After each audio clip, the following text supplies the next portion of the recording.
ില്ല. അപ്പോ വസ്തുത അവർ പറയുകയും പ്രചരിപ്പിക്കുകയും ചെയ്തിട്ടുണ്ട്. ഇസ്ലാം പഠിപ്പിച്ചിട്ടുള്ള ആദർശം അല്ലാഹു അല്ലാത്ത ഒരു ശക്തിയോട് വിളിച്ചു തേടിയാലും പ്രാർത്ഥിച്ചാലും ഒന്നും ഉത്തരം ലഭിക്കുകയില്ല. നിങ്ങളുടെ സ്ഥിതിക്ക് ഒരു മാറ്റവും വരുത്താൻ അവർക്ക് സാധ്യമല്ല എന്ന സൂറത്തു ഇസ്രായിൽ അല്ലാഹു സൂചിപ്പിച്ചു. ഖുലിദുല്ലദീന സഅംതും മിൻ ദൂനില്ലാഹ് ഫലാ യംലികൂന കശ്ഫ ദുർരി അൻകും വലാ തഹ്വീല. അല്ലാഹുവിനു പുറമെ നിങ്ങൾ ജൽപ്പനം നടത്തുന്ന, നിങ്ങൾ വിളിച്ചു പ്രാർത്ഥിക്കുന്ന എല്ലാവരെയും നിങ്ങൾ ക്ഷണിച്ചോ. ഫലാ യംലികൂന കശ്ഫ ദുർരി അൻകും, നിങ്ങളിൽ നിന്ന് ഒരു പ്രയാസത്തെ നീക്കം ചെയ്യാൻ അവർക്ക് സാധ്യമല്ല. വലാ തഹ്വീല, അതിനു മാറ്റം വരുത്താനും സാധ്യമല്ല എന്നത്. മാറ്റം വരുത്താനും സാധ്യമല്ല. അല്ലാഹു അല്ലാത്ത ഏതൊരു ശക്തിയെ വിളിച്ചു പ്രാർത്ഥിച്ചാലും നമ്മളുടെ സ്ഥിതിക്ക് മാറ്റം വരുത്തുവാനോ നമ്മളിൽ നിന്ന് ഒരു പ്രയാസത്തെ ദൂരീകരിക്കാനോ അവർക്ക് സാധ്യമല്ല. ഖുർആൻ ഖണ്ഡിതമായി പറഞ്ഞിട്ടുണ്ട്. ഇതാ വസ്തുത. ഈ വസ്തുതക്ക് വിരുദ്ധമായിട്ടാണ് സക്കരിയാക്കൾ സമൂഹത്തെ പഠിപ്പിച്ചുകൊണ്ടിരിക്കുന്നത്. ഇവരുടെ ആദർശം പിഴച്ചു പോയിട്ടുണ്ട്. ഇനി താൻ പറഞ്ഞതിനെ ന്യായീകരിക്കണമല്ലോ. ന്യായീകരിക്കാൻ വേണ്ടിയിട്ട് ഇദ്ദേഹം ഷബാബിന്റെയും അഥവാ ഷബാബിൽ വന്ന ചോദ്യോത്തരം പിന്നീട് പുസ്തകമാക്കിയപ്പോൾ ആ പുസ്തകത്തെയും അതുപോലെ തന്നെ ബഹുമാന്യനായ KK മുഹമ്മദ് സുല്ലമിയൊക്കെ പഴി ചാരുന്നുണ്ട്. ആ പ്രസംഗം ഒന്ന് കേട്ടോളൂ നിങ്ങൾ. പ്രാർത്ഥന, തൗഹീദ്, ചോദ്യങ്ങൾക്ക് മറുപടി എന്ന പുസ്തകത്തിൽ ചെറിയമുണ്ടം അബ്ദുൽ ഹമീദ് മദനി വ്യക്തമായി തന്നെ ഇതേ വാചകം എഴുതിയിട്ടുണ്ട്. അത് ഷബാബിന് വന്നത് പിന്നെ ലേഖനാക്കിയാണ്. അതേ കാര്യം തന്നെ പിന്നീട് നിത്യജീവിതത്തിലെ ഇസ്ലാമിക നിയമങ്ങൾ എന്ന പുസ്തകത്തിലും പറഞ്ഞു.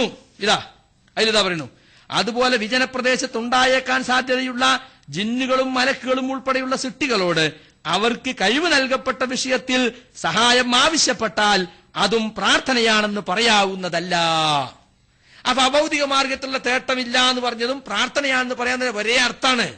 അപ്പൊ ജിന്നുകൾക്കും മലക്കുകൾക്കും അവർക്ക് കഴിവ് നൽകപ്പെട്ട വിഷയത്തിൽ വിജനപ്രദേശത്ത് വെച്ച ഒരാൾ വിളിച്ച് സഹായം ചോദിച്ചാൽ അത് പ്രാർത്ഥനയല്ല, അതിൽ ശിർക്കില്ല എന്ന് ചെറിയമുണ്ടൻ ഷബാബിൽ എഴുതി. പിന്നീട് യുവതത് തൗഹീദ് ചോദ്യങ്ങൾക്ക് മറുപടി പ്രാർത്ഥന തൗഹീദ് ചോദ്യങ്ങൾക്ക് മറുപടി ബുക്കിലെഴുതി. അതുകൊണ്ടും മതിയാക്കാതെ വീണ്ടും എന്താക്കി, നിത്യജീവിതത്തിലെ ഇസ്ലാമിക നിയമങ്ങൾ എന്ന പുസ്തകത്തിൽ തൗഹീദ് എന്ന ഭാഗത്ത് പിന്നെ എടുത്തു കൊടുത്തു. ഇങ്ങനെ കേരളം മുഴുവൻ അവർ പ്രചരിപ്പിച്ച ഒരു കാര്യം, വർഷങ്ങൾക്ക് മുമ്പ് പ്രചരിപ്പിച്ച കാര്യം, അതേ വാചകം ഇസ്ലാഹിൽ വന്നപ്പോൾ എന്തോ ഒരു പുകില്. അപ്പൊ എഴുതുന്നത് ഷബാബിലാണോ അല്ല എഴുതുന്നത് മടവൂരിയാണോ കേന്നമുകാരനാണോ നോക്കിയിട്ടാണ് ഒരു കാര്യം ശിർക്ക തൗഹീദ തീരുമാനിക്കല് തന്നെ. ഇത് ഇരട്ടത്താപ്പ് എന്ന് മാത്രം പറഞ്ഞാൽ മതിയോ? ഇതൊക്കെ വിശ്വസിക്കുന്ന ആളുകൾ ഈ പ്രബുദ്ധ പ്രസ്ഥാനത്തിൽ നിന്ന് പിരിഞ്ഞുപോയവരെ കൂട്ടത്തിലുണ്ടല്ലോ. ഇത്രമാത്രം കുഞ്ഞാടുകളായി അടിമത്തമുള്ളവരായി ഇവരെ അധപ്പതിച്ചല്ലോ എന്ന് മാത്രമേ എനിക്ക് അതിനെ സംബന്ധിച്ച് ചോദിക്കാനുള്ളൂ.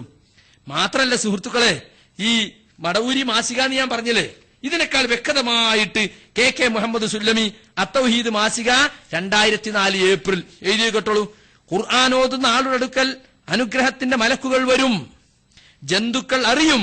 ഇനി കേട്ടോളി, മരുഭൂമിയിൽ ഒറ്റപ്പെട്ടു പോയാൽ ഉറക്കെ വിളിച്ചന്വേഷിക്കുക, മലക്കുകൾ രക്ഷക്കെത്തും. നമ്മൾ പറഞ്ഞോ മലക്കുകൾ ഇങ്ങോട്ട് കാണില്ല, അല്ല നമ്മൾ അങ്ങോട്ട് കാണില്ല, നമ്മൾ ഇങ്ങോട്ട് കാണുന്നുണ്ട്. മരുഭൂമിയിൽ ഒറ്റപ്പെട്ടാൽ ജിബ്രീലേ മീകായിലേ എന്ന് വിളിച്ച് അന്വേഷിക്കണം, അപ്പൊ രക്ഷക്കെത്തുന്ന്. ആരാ പറഞ്ഞത്? KK മുഹമ്മദ് സുല്ലമി. തിരുത്തിയോ? ഇത്രയും കാലം തിരുത്തിയോ? 2004 ഏപ്രിൽ എഴുതിയിട്ട് ശ്രദ്ധിച്ചില്ല നിങ്ങൾ? 2 പുസ്തകങ്ങളിൽ നിന്നുള്ളതാണ് വായിച്ചത്. ഒന്ന് അത്തൗഹീദ് എന്ന് പറയുന്ന മാഗസിനിൽ നിന്നുള്ളത്, അതുപോലെ തന്നെ മറ്റൊന്ന് പ്രാർത്ഥന തൗഹീദ് ചോദ്യങ്ങൾക്ക് മറുപടി, ആ പുസ്തകമാണ്. എന്താണ് ചെറിയമുണ്ടം ഈ പുസ്തകത്തിലും അതുപോലെ തന്നെ നിത്യജീവിതത്തിലെ ഇസ്ലാമിക നിയമങ്ങൾ എന്ന് പറയുന്ന പുസ്തകത്തിലും എഴുതിയിട്ടുള്ളത്? ഇവരെന്താ എഴുതിയത്? നമ്മൾ പറഞ്ഞു വളരെ കൃത്യമായിട്ട്, ഇവിടെ എന്റെ ശബ്ദം കേൾക്കുന്ന ആരെങ്കിലും മനുഷ്യൻ, മലക്ക്, ജിന്ന് എന്നെ സഹായിക്കട്ടെ എന്നു നനച്ച് പടപ്പുകളെ എന്നെ സഹായിക്കണേ, എനിക്ക് വഴി കാണിച്ചു തരണേ എന്ന് ഉച്ചത്തിൽ വിളിച്ചു പറയുന്നുവെങ്കിൽ അഭൗതിക മാർഗത്തിലുള്ള സഹായ തേട്ടം അതിലില്ല. ഇവരെഴുതിയതാ ഇസ്ലാഹിലെ 2007 ഏപ്രിൽ മാസത്തില്. വിജനമായ സ്ഥലത്ത് അകപ്പെട്ടാൽ ജിന്നോ മലക്കോ സഹായിക്കുമെന്ന് കരുതി പടപ്പുകളെ എന്നെ സഹായിക്കൂ എന്ന് പറഞ്ഞാൽ യാതൊരു തെറ്റുമില്ല. നമ്മൾ പറയുന്നു കൃത്യമായ ശിർക്കാണത്, വിശദീകരിച്ചു കഴിഞ്ഞു. എന്നാൽ ചെറിയമുണ്ട് അത് എഴുതിയിട്ടുണ്ടോ? ചെറിയ മുണ്ട എന്താ എഴുതിയത്? പ്രാർത്ഥന, തൗഹീദ്, അതുപോലെ തന്നെ നിത്യജീവിതത്തിലെ ഇസ്ലാമിക നിയമങ്ങൾ എന്ന് പറയുന്ന പുസ്തകത്തിൽ രണ്ടും ഒരേ ചോദ്യവും ഉത്തരവുമാണ് നൽകിയിട്ടുള്ളത്. പുസ്തകം രണ്ടു പേര് കൊടുത്തു എന്ന് മാത്രമേ ഉള്ളൂ. നോക്കൂ നിങ്ങൾ 103-ാമത്തെ പേജ്, ഈ പുസ്തകത്തിന്റെ 103-ാമത്തെ പേജ്, ചോദ്യത്തിന് ശേഷം ഉത്തരം നൽകുന്നിടത്ത് പറയുകയാണ്: വിളിക്കുക, സഹായം ചോദിക്കുക, പ്രാർത്ഥിക്കുക, ഇവ തമ്മിൽ മൗലികമായ വ്യത്യാസമുണ്ട്. ഈ പംക്തിയിൽ തന്നെ പലതവണ ഇത് വിശദീകരിച്ചിട്ടുണ്ട്. യാ ഇബാദ്, അടിമകൾ എന്ന വിളി പല ഖുർആൻ വാക്യങ്ങളിലും ഉണ്ട്. ഇത് അടിമകളോടുള്ള പ്രാർത്ഥനയാണെന്ന് കാര്യബോധമുള്ള ആരും പറയില്ല. പ്രവാചകന്മാർ പല കാര്യങ്ങളിലും അനുചരന്മാരോട് സഹായ സഹകരണങ്ങൾ ചോദിച്ചിട്ടുണ്ട്. അതും പ്രാർത്ഥനയല്ല. സൃഷ്ടികൾക്ക് നൽകപ്പെട്ട കഴിവിന് അതീതമായ കാര്യങ്ങളിൽ സഹായം തേടലാണ് പ്രാർത്ഥന. ഈ പ്രാർത്ഥന അല്ലാഹു അല്ലാത്ത ആരിലേക്കും പ്രവാചകന്മാർ തിരിച്ചുവിട്ടിട്ടില്ല, തിരിച്ചുവിടാൻ നിർദ്ദേശിച്ചിട്ടുമില്ല.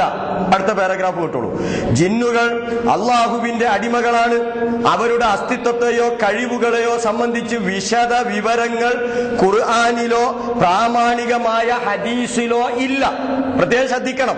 അവരുടെ കഴിവുകളെ സംബന്ധിച്ച് വിശദ വിവരങ്ങൾ ഖുർആനിലോ പ്രാമാണികമായ ഹദീസിലോ ഇല്ല. സുലൈമാൻ നബി അലൈഹിസ്സലാമ ജിന്നുകളെ കൊണ്ട് ജോലി ചെയ്യിച്ചിരുന്നു. അവരോട് പല കാര്യങ്ങളിലും ആവശ്യപ്പെട്ടിരുന്നു. എന്നാൽ അദ്ദേഹം ജിന്നുകളോട് പ്രാർത്ഥിച്ചുവെന്ന് ഖുർആനിലോ ഹദീസിലോ പറഞ്ഞിട്ടില്ല. എന്നിട്ട് പറയാണ്, അതുപോലെ വിജന പ്രദേശത്ത് ഉണ്ടായേക്കാനിടയുള്ള ജിന്നുകളും മലക്കുകളും ഉൾപ്പെടെയുള്ള സൃഷ്ടികളോട് അവർക്ക് കഴിവ് നൽകപ്പെട്ട വിഷയത്തിൽ പ്രത്യേകം മനസ്സിലാക്കണം. അതുപോലെ വിജനമായ പ്രദേശത്ത് ഉണ്ടായേക്കാനിടയുള്ള ജിന്നുകളും മലക്കുകളും ഉൾപ്പെടെയുള്ള സൃഷ്ടികളോട് അവർക്ക് കഴിവ് നൽകപ്പെട്ട വിഷയത്തിൽ സഹായം ആവശ്യപ്പെട്ടാൽ അതും പ്രാർത്ഥനയാവണമെന്ന് പറയാവതല്ല. എന്താ ചെറിയ മുണ്ട് എഴുതിയത്? ഇവരെഴുതിയതും ചെറിയ മുണ്ട് എഴുതിയതും തമ്മിൽ ആനയും ആടും തമ്മിലുള്ള വ്യത്യാസമുണ്ട്. ചെറിയ മുണ്ട വളരെ കൃത്യമായി വിശദീകരിച്ചു. ഇവരെന്താ എഴുതിയത്? ഇവരെഴുതിയത് വിജനമായ സ്ഥലത്ത് അകപ്പെട്ട യാ ഇബാദല്ലാഹ്, ജിന്നോ മലക്കോ എന്നെ സഹായിക്കുമെന്ന് കരുതി അങ്ങനെ വിളിച്ചാൽ ഒരു കുഴപ്പമില്ല. നേരത്തെ ചെറിയ മുണ്ടം വിശദീകരിച്ചു. ജിന്നുകൾക്ക് നൽകപ്പെട്ട കഴിവ് ഏതാണ് എന്ന് പരിശുദ്ധ ഖുർആനോ സഹീഹായ ഹദീസോ കൃത്യമായി വിശദീകരിച്ചിട്ടില്ല. അതുകൊണ്ട് തന്നെ ഏതു കാര്യത്തിലാ കഴിവ് നൽകപ്പെട്ട, ഏത് കാര്യത്തിലാ അവർ ചോദിക്കുക? അങ്ങനെ വല്ല കഴിവും നൽകിയിട്ടുണ്ടെങ്കിൽ ചോദിക്കാം. സുലൈമാൻ അലൈഹിസ്സലാമയുടെ വിഷയം പറഞ്ഞു. സുലൈമാൻ നബി അലൈഹിസ്സലാമയുടെ സദസ്സിൽ ബിൽക്കീസ് രാജ്ഞിയുടെ സിംഹാസനം കൊണ്ടുവരുന്നതിനെ കുറിച്ച് ചർച്ച വന്നപ്പോൾ ഖാല ഇഫ്രീത്തും മിനൽ ജിന്ന് അന ആതീക ബിഹി ഖബ്ല അൻ തഖൂമ മിൻ മഖാമിക എന്ന് പറഞ്ഞു. താങ്കളുടെ സീറ്റിൽ നിന്ന് എഴുന്നേൽക്കുന്നതിന്റെ മുമ്പ് ഞാൻ അത് കൊണ്ടുവന്ന് തരാം. ശരി, ഇഫ്രീത്ത് അങ്ങനെ പറഞ്ഞു. പക്ഷെ ഇഫ്രീത്ത് കൊണ്ടുവന്ന് കൊടുത്തിട്ടില്ല. ഇഫ്രീത്തിന് അതിന് കഴിവുണ്ട് എന്നാ മനസ്സിലാവുന്നത്. ഞാൻ ചോദിക്കട്ടെ, എങ്കിൽ ഇഫ്രീത്തിനെ വിളിച്ച് സിംഹാസനം വേണ്ട, ആ സ്റ്റൂള്, ആ കസേരൊന്നൊന്ന് ഇങ്ങോട്ട് എടുത്തു കൊണ്ടുവാ ഇഫ്രീത്തെ എന്ന് പറയാൻ പറ്റുമോ? പറ്റില്ല എന്നാണ് മുജാഹിദ് പ്രസ്ഥാനം പറയുന്നത്. ഇസ്ലാമിന്റെ ആദർശത. കാരണം കാര്യകാരണ ബന്ധത്തിന് അതീതമാണത്. ആ സൃഷ്ടി തന്നെ വൈബിയായിട്ടുള്ള സൃഷ്ടിയാ. ഇന്നഹു യറാക്കും ഹുവ ഖബീലുഹു മിൻ ഹൈസു ലാ തറൗനഹും, അവൻ ഇങ്ങോട്ട് കാണുന്നു, നമ്മൾക്ക് അവരുടെ അവസ്ഥ അറിയില്ല. ഇതാ ഖുർആൻ പറഞ്ഞത്. അപ്പൊ വൈബിയായിട്ടുള്ള സൃഷ്ടിയാണത്. അതുകൊണ്ട് തന്നെ അവനോട് അത്തരത്തിൽ സഹായം ചോദിച്ചാൽ അത് അദൃശ്യമാർഗത്തിലൂടെ കാര്യകാരണ ബന്ധത്തിന് അതീതമായി സഹായം ചോദിക്കലാണ്. അതുകൊണ്ട് തന്നെ അത് ശിർക്കാണ്. അങ്ങനെ ചോദിച്ചാൽ തെറ്റില്ല എന്നാണ് ഇവർ ഇസ്ലാമിൽ എഴുതിയത്, പ്രസംഗിച്ചത്. എന്നിട്ടോ അതിനെ ന്യായീകരിക്കാൻ ചെറിയ മുണ്ടം എഴുതി എന്ന് പറഞ്ഞ് ഇവർ കാണിക്കുന്നതോ, ചെറിയ മുണ്ടം വളരെ കൃത്യമായി പറഞ്ഞത് അങ്ങനെ വല്ല കഴിവും കൊടുത്തു എന്ന വിവരം ഉണ്ടെങ്കിൽ ചോദിച്ചോളൂ എന്നാ. ഏത് കഴിവാ ജിന്നിന് കൊടുത്തത്? സുലൈമാൻ അലൈഹിസ്സലാം ജിന്നുകളെ ഉപയോഗപ്പെടുത്തി എന്നത് ഫഹബിലി മുൽക്കല്ല എംബഅലി അഹദിൻ മിൻ ബഅദി, എനിക്കു ശേഷം ആർക്കും നൽകാത്ത മുൽക്ക്, അധികാരം എനിക്ക് നൽകണമേ എന്ന് അദ്ദേഹം പ്രാർത്ഥിച്ചു അള്ളാഹിനോട്. ആ പ്രാർത്ഥിച്ച സമയത്ത് അള്ളാഹ് കൊടുത്തത് ആ കാറ്റിനെ കീഴ്പ്പെടുത്തി കൊടുത്തു, ശൈത്താന്മാരെ കീഴ്പ്പെടുത്തി കൊടുത്തു. അതിൽ മുങ്ങൽ വിദഗ്ധരുണ്ടായിരുന്നു, ബിൽഡിംഗ് എടുക്കുന്നവരുണ്ടായിരുന്നു, അതുപോലെ തന്നെ ചങ്ങലയിൽ ബന്ധിപ്പിക്കപ്പെട്ട വേറെ ആളുകൾ ഉണ്ടായിരുന്നു. സൂറത്ത് സ്വാദിലെ 41 മുതലുള്ള വചനത്തിൽ വിശദീകരിച്ചതാണത്. ഇതാ വസ്തുത. ഞാൻ ചോദിക്കട്ടെ, ചെറിയ മുണ്ട ഈ എഴുതിയുടെ അടിസ്ഥാനത്തിൽ ഇവര് ജിന്നിന് ബിൽഡിംഗ് എടുക്കാൻ കഴിവ് കൊടുത്തു എന്ന് പറഞ്ഞിട്ട് സക്കരിയാന്റെ വീട് പണിക്ക് ലൈബ്രറി ഉണ്ടാക്കാൻ വേണ്ടിയിട്ട് ജിന്നിനെ വിളിച്ചു.